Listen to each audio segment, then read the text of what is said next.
145? I do. She, I'm not going to ever get Senator Klobuchar on the wrong side of me, but since Senator Shaheen was the co-host of this, we can let her do, and then we'll go to Senator Klobuchar, and then. Okay. I will be brief, but again, thank you all very much for your testimony. Ms. Keith, you gave a great description of what would happen if the enhanced premium tax credits aren't extended. And as you all know, the vote is tomorrow, so it's going to be a critical day. But can you talk more specifically about who gets harmed the most? I know small business owners and their employees are really affected, but so are people 50 to 64 years old who aren't eligible yet for Medicare.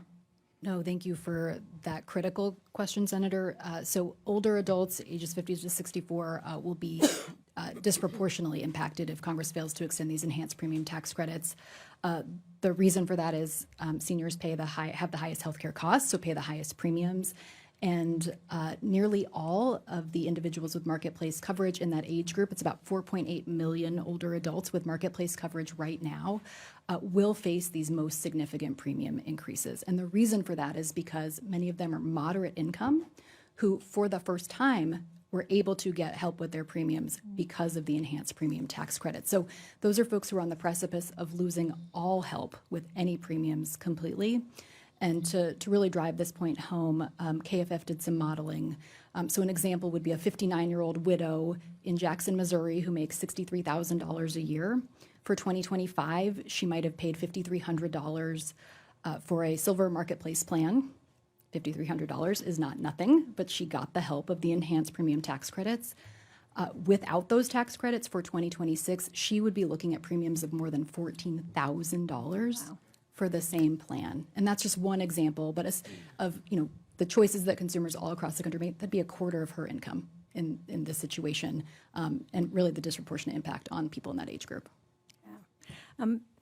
Ms. Stern, Susan, you talked about how important it is to be able to go back and forth between Medicaid, between the ACA marketplace and employer-sponsored health insurance. And I've been impressed with the fact that in New Hampshire we've seen the number of insured go up for the last 4 years, so the number of uninsured have gone down, and the premium costs have also gone down for the last 5 years, which is really important. But talk a little bit about what would happen if we don't have that ability to go back and forth between the marketplace and employer-sponsored health insurance. You said a little bit about that in your opening remarks, but what do you see happening to people who would no longer be eligible because they couldn't afford to pay? I think for people with mental illness and for people with substance use disorder, as I said, these are not paths to recovery that are linear. And I know certainly for people with mental illness, like my son and others that I work with, there are times when you are better than others. And frankly, the system we have now may not be perfect, but it actually is working. So I could tell you what I would like to do to fix it, but I won't go there. But the reality is that indeed, if you can, in New Hampshire, relatively easily, if you meet the income requirements, sign up for Medicaid expansion.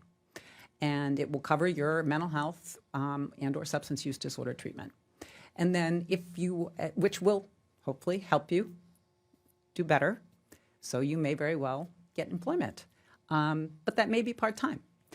But then that's the real brilliance, is that you will no longer qualify for Medicaid expansion, but you'll be able to afford health care.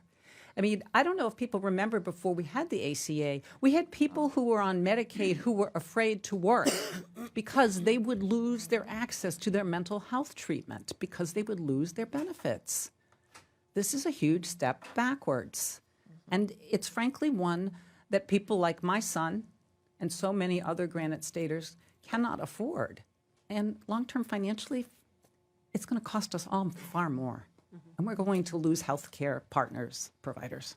Well, thank you. That's a really good point. And we should give credit to Senator Hassan, who was able to get the Medicaid expansion done when she was governor. So yes, thank you for that.